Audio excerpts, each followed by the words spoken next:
జై అమరావతి వర్సెస్ జై ఆంధ్ర. ఇదే ప్రస్తుతం సోషల్ మీడియాలో ఏపీ రాజకీయ వర్గాల్లోనూ సంచలనంగా మారినటువంటి చర్చ. మరి నిన్న పవన్ కళ్యాణ్ తమ పార్టీ నేతలతో నిర్వహించుకున్నటువంటి సమావేశంలో మరి జై అమరావతి కాదు, ఇకపై జై ఆంధ్ర అని నినదించండి అంటూ వ్యాఖ్యలు చేయడం, వెంటనే అది రాజకీయానికి దుమారం చేయడం, దానిపైన రాజకీయ పరమైనటువంటి విమర్శలు కూడా పోటెత్తడం ఎలా చూడాలి? ఇదే అంశాలు మనతో విశ్లేషించేందుకు సీనియర్ జర్నలిస్ట్ డివిఎస్ గారు ఉన్నారు. సార్ నమస్తే. సార్, నిన్న పవన్ కళ్యాణ్ జై అమరావతి కాదు జై ఆంధ్ర అని నినదించండి ఇక పైన. అమరావతి అని అంటే అది 30 గ్రామాలు 30,000 ఎకరాలు దీనికి మాత్రమే క్రోడీకరించినట్లుగా ఉంది. జై ఆంధ్ర అంటే విశాలంగా విస్తృతంగా ఉంటుంది అనేటువంటి ఆ ఉద్దేశంతో ఆయన వ్యాఖ్యలు చేసినట్లుగా కనిపిస్తోంది. కానీ ఇదిగో చూసారా, ఎన్నికలకు ముందు అమరావతికి పూర్తి మద్దతు అని చెప్పిన పవన్ కళ్యాణ్ ఇప్పుడు మాట మార్చేస్తా ఉన్నారు. ప్రాంతీయ విద్వేషాలు రెచ్చగొట్టే విధంగా మాట్లాడుతా ఉన్నారు. రేపొద్దున ఇవి రాజధాని రాజకీయాల్ని ప్రభావం చేస్తాయి అంటూ వైసీపీ చేస్తున్న ఈ ప్రచారాల్ని రాద్ధాంతాన్ని ఎలా చూడాలి? పవన్ కళ్యాణ్ వ్యాఖ్యల్లో ఆంతర్యాన్ని ఎలా అర్థం చేసుకోవచ్చు? మిస్ఇన్ఫర్మేషన్. ఇవాళ ఆంధ్రప్రదేశ్ ఎదుర్కొంటున్నటువంటి ప్రధాన ఛాలెంజ్ ఏంటి? తప్పుడు ప్రచారం. ఏదో రకంగా ప్రజల్లో ఈ విధమైనటువంటి విష ప్రచారాన్ని నింపి అదే నిజమని భ్రమింపజేయటం. గతంలో జగన్మోహన్ రెడ్డికి కలిసి వచ్చినటువంటి ఆ ప్రచారం ఒకసారి ముఖ్యమంత్రి అవడానికి దోహదపడింది. పదే పదే జగన్ చేతిలో, ఆయన మీడియా చేతిలో మోసపోవటానికి జనం సిద్ధంగా లేరు. ఎందుకంటే ఇప్పుడు ఎవరినైనా ఎన్నాళ్ళు మోసం చేయగలరు? ఇప్పుడు మీరు చెప్పిందే పవన్ కళ్యాణ్ నిన్న ఆయన మాట్లాడుతూ వాళ్ళ సాధకులు వాళ్ళకి సభ్యత్వం ఏదో 21 లక్షలో ఏమో చేరేది. దాన్ని పెట్టుకుని ఆయన మీటింగ్ పెట్టుకుంటే ఏం మాట్లాడాడు ఆయన? జై అమరావతి కాదు జై ఆంధ్ర అనండి. అమరావతి అంటే మళ్ళీ అదేదో 29 గ్రామాల ఇష్యూ అంటారు. ఇవాళ విస్తృతంగా ఏది ఇక్కడ ఇది కదా అతని మెసేజ్ ఏంటి? సంకుచిత భావాలు వద్దు, విస్తృత రాష్ట్ర ప్రయోజనాల కోసమే జనసేన, ఆంధ్రప్రదేశ్ ప్రయోజనాల కోసమే జనసేన. ఎందుకంటే నష్టపోయింది జగన్ 5 ఏళ్లలో ఆంధ్రప్రదేశ్కి తీరని నష్టం జరిగిన నేపథ్యంలో అతను అసలు పొత్తు కట్టిందే దానికోసం. ఏది ఇప్పుడు తెలుగుదేశం పార్టీతో తను తగ్గి ఇవాళ కూటమిని గెలిపించాడు. 21 సీట్లకే అతను పరిమితం అయ్యాడు. ఎంపీ సీట్లు 2 తీసుకున్నాడు. బీజేపీకి ఇంకెక్కువ ఎంపీ సీట్లు ఇచ్చారు. ఎందుకు అతను అంత త్యాగాలు చేశాడంటే కారణం అదే. ఏది? రాష్ట్ర ప్రయోజనాలు, ప్రజా ప్రయోజనాల లక్ష్యంతో. ఇప్పుడు ఈ ఇచ్చిన నినాదం కూడా అదే కదా. జై రాయలసీమ, జై ఉత్తరాంధ్ర, జై అమరావతి. ఎందుకురా నాయన? ఇప్పటికే అటు తెలంగాణను కోల్పోయారు. హైదరాబాద్తో వీళ్ళకి అసలు ఎటువంటి సంబంధం లేదు. రాష్ట్ర విభజన జరిగిన నష్టం కన్నా జగన్ పాలన చేసిన నష్టం 100 రెట్లు ఎక్కువ. అది కేవలం 16,000 కోట్ల లోటు బడ్జెటే. ఏది? విభజన వల్ల ఆంధ్రప్రదేశ్ 16,000 కోట్ల లోటుతో వచ్చింది, రాజధాని లేని రాష్ట్రం. దానికన్నా 100 రెట్లు అంటే జగన్మోహన్ రెడ్డి చేసిన నష్టం 2 లక్షల కోట్ల నష్టం చేశాడు. దాన్ని ఎలా భర్తీ చేసుకోవాలి, అధిగమించాలి. నన్ను కులానికి పరిమితం చేయబాకండి. అది కూడా రెచ్చగొడుతున్నారు. ఏంటి? కాపు కులాన్ని ఇప్పుడు అదే విజయ్తో పోల్చి ఏమని చెప్పాడు? నేను స్పీచ్లో అక్కడేదో పార్టీ పెట్టాడు, ఆయన అప్పటి ముఖ్యమంత్రి అయ్యాడు. ఇక్కడ ఈయన సింగిల్గా వెళ్లకుండా ఈయన మరి కాపు ముఖ్యమంత్రి అయ్యే అవకాశాన్ని పవన్ కళ్యాణ్ కాల రాశాడు అన్నట్టుగా ప్రచారం. విజయ్ కన్నా ఒక 7-8 ఏళ్ల ముందు ఇతను సింగిల్కి వెళ్ళాడు, దెబ్బతిన్నాడు. 2 చోట్ల ఓడిచ్చారు కదా. ఎక్కడైతే కాపులు బలంగా ఉన్నారో అక్కడే పోటీ చేస్తే నాకెందుకు ఓట్లే లేదు ఆ కులం అని అడిగాడు. తర్వాత ఏమన్నాడు? సరే ఆ రోజు ఒకరిని గెలిపించుకుని నిలబెట్టాం పార్టీని. నిలబెట్టినప్పుడు మిగతా వాళ్ళందరూ ఎందుకని నన్ను వదిలేసి వెళ్ళిపోయారు. 2019లో ఆయన 2 చోట్ల ఓడిపోయి 123 స్థానాల్లో డిపాజిట్లు కోల్పోయిన పార్టీని బతికించడం కోసం, నిలబెట్టడం కోసం అతను ఒంటరి పోరాటం చేశాడు. ఆయన తరఫున గెలిచిన ఎమ్మెల్యే కూడా అతను వదిలేసి వెళ్ళిపోయాడు.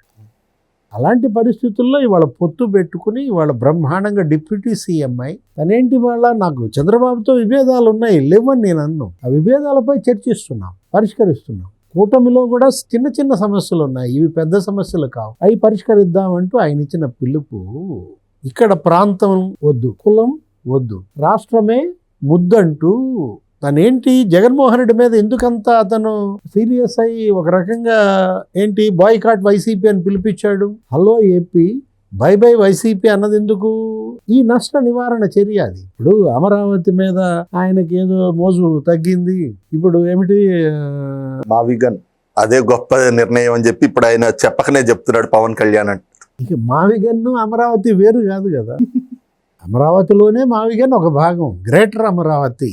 ఏది? అది మచిలీపట్నాన్ని తీసుకొచ్చి ఇతను యాడ్ చేశాడు. దాని మీదే జగన్మోహన్ రెడ్డి మీద అనేక సెటైర్లు వెళ్ళిపోయాయి. ఏమని? హైవే మీద పెడతారా, దాబాలా ఏమన్నా అంటూ.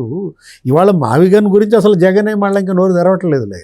అలా నోరు మూత పడింది. ఇక్కడ ఇప్పుడు అంటోంది ఏంటంటే వీళ్ళు చిలవల పొలవలు చేసి ఏం ప్రచారం చేస్తున్నారంటే అమరావతిలో ఏదో భూ మాఫియా, రెండవ భూసేకరణలో అవినీతి కుంభకోణాలు మళ్ళీ బిగిన్ చేశారు. ఏదో ఇన్సైడర్ ట్రేడింగ్, అంతర్జాతీయ విమానాశ్రయం అవసరమా, అక్కడ జరుగుతున్నటువంటి ఆ పనుల్లో కూడా వీళ్ళు అవినీతి విషం కక్కుతున్నారు. ఏది తెలంగాణ సెక్రటేరియట్ 650 కోట్లు, లేకపోతే ఢిల్లీ పార్లమెంట్ 950 కోట్లు, ఇక్కడ ఎట్లా మరి స్క్వేర్ ఫీట్ 20,000 21,000 అని కంపేర్ చేస్తూ వాటిని కూడా తిప్పి కొట్టారు. ఏది తెలంగాణ సెక్రటేరియట్ అది 20,000 పడింది చదరపడుగు, దానికి అయింది 600 కోట్లు కాదు 1,450 కోట్లు. ఢిల్లీ పార్లమెంట్ కూడా తక్కువ అవ్వలేదు, అది కూడా స్క్వేర్ ఫీట్ 17,000 దాటింది. జగన్ చెప్పిన లెక్కలు, సజ్జలు చెప్పిన లెక్కలు అన్నీ కూడా తప్పుడు లెక్కలని వాళ్ళు రుజువయ్యాయి. మంత్రి నారాయణ ప్రెస్ మీట్ పెట్టి మొత్తం వివరాలు చెప్పాడు. తర్వాత వీళ్ళకి అసలు రైతుల మీద ప్రేమ పెరిగింది. ఏంటి, ప్లాట్లు ఇవ్వలేదు, ఇప్పటికీ రైతుల ప్లాట్లు ఏదో ఎక్కడో చెప్పలేదు, దానికి కూడా ఇచ్చారు కౌంటర్. 99% ప్లాట్లు ఇచ్చేశారు రైతులకి. కేవలం ఇంకొక 600 మందికో ఏమో ప్లాట్లు ఇవ్వాల్సి ఉంది, అది కూడా ఒక 350 కోర్టు కేసులు ఇట్లా ఇచ్చుకున్నారు. ఇక ఏం దొరికింది, కొత్తగా ఏమేమి బిగిన్ చేశారు. ఆ పేరుని నాని అని ఆయన అయితే అతని కమ్మాళ్ళ మీద ప్రేమ పెరిగింది. ఆయన ప్రెస్ మీట్ పెట్టి అమరావతిలో కమ్మాళ్ళకి అన్యాయం చేస్తున్నారు, చంద్రబాబు ఏదో తన బినామీలు కొంతమందికే మేలు చేస్తున్నాడు, కమ్మాళ్ళకి అన్యాయం జరుగుతుందని అసలు అందరూ ఆశ్చర్యపోయారు. ఏది ఈ ముసలి కన్నీరు ఏ స్థాయికి వెళ్ళిందంటే ఇప్పుడు ఇక్కడ వైఎస్ఆర్ కాంగ్రెస్ పార్టీ ఇప్పుడు దీన్ని అడ్డం పెట్టుకుని ఇప్పుడు మళ్ళీ పవన్ కళ్యాణ్ వర్సెస్ అమరావతి అని చిత్రించాలని చూస్తున్నారు. అక్కడ అదే నేను అంటాను, మిస్ఇన్ఫర్మేషన్. ఏది వాళ్ళ ప్రధాన శత్రువు ఆంధ్రప్రదేశ్కి అదే అన్నమాట. సమాచారాన్ని, తప్పుడు సమాచారాన్ని ప్రజల్లోకి బలంగా నడుతున్నారు. అప్పుడు అదే ఏది 36 మంది డిఎస్పీలు ఏమన్నారు, అందరూ ఒకే కులం. తర్వాత మళ్ళా వాళ్ళ హోం మంత్రి సుచరిత ఏమని చెప్పింది, అసెంబ్లీలో రామానాయుడు ప్రశ్న వేస్తే 36 మంది డిఎస్పీల్లో 4 కమ్మ ఇచ్చింది లిస్టు మొత్తం. ఇట్లా 6 బీసీ, లేకపోతే 5 ముస్లిమ్స్, 4 స్పష్టంగా ఇచ్చింది ఏ కులం ఎంత అనేది. పింక్ డైమండ్ అని అప్పుడు చెప్పారు.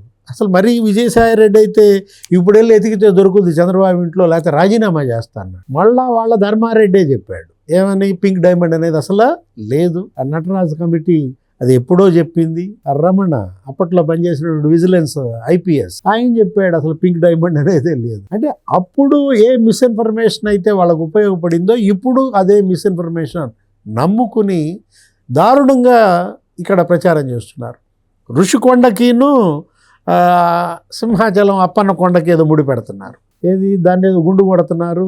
ఆ రోజు మరి ఋషికొండకి జగన్మోహన్ రెడ్డి చేస్తే మీరు అంత ప్రచారం చేశారా? ఇక్కడ ఇదేంటి అసలు, ఈ అప్పన్న కొండలు ఏంటి అవి, అక్కడ ఏమైనా గుండు కొడుతున్నారా, అక్కడ ఏదో పునాదులు తీస్తున్నారు. దానివల్ల ఆదాయం ఏది, సింహాచలం దేవాలయానికి గూగుల్ డేటా సెంటర్ నుంచి ఆ లీజుకి ఇచ్చినటువంటి భూమి వల్ల ఇట్లా పలానా ఏది 300 కోట్ల ఏం ఆదాయం వస్తుందంట. 13 ఏళ్లలో ఆ దేవాలయానికి గూగుల్ డేటా సెంటర్ అక్కడ నిర్మాణం వల్ల వస్తున్నటువంటి ఆదాయం. ఋషికొండ వల్ల ఆదాయం వస్తుందా?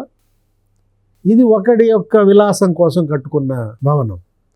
దానికి ఇంకా అది అసలు వైట్ ఎలిఫెంట్, ఇంకా ఎదురుగా 30 లక్షలు ఏమో అవుతుంది కరెంటు బిల్లు నెలకి. అంటే ఇప్పుడు వీళ్ళు ఏంటంటే ఏదో రకంగా జగన్మోహన్ రెడ్డిని మళ్ళీ జాకీలేసి లేపాలి, వీళ్ళని డ్యామేజ్ చేయాలి. దానికోసం పవన్ కళ్యాణ్ని మళ్ళీ ఉపయోగించుకోవటం, అంబటి రాంబాబుని ఒక కాపు టైగర్ అనడం, వంగవీటి రంగాతో పోల్చడం. అబ్బో మామూలు పాటలు కాదు, నానా పాటలు పడుతున్నారు. వీళ్ళు ఎన్ని పాటలు పడినా జగన్మోహన్ రెడ్డిని నమ్మరు. Thank you.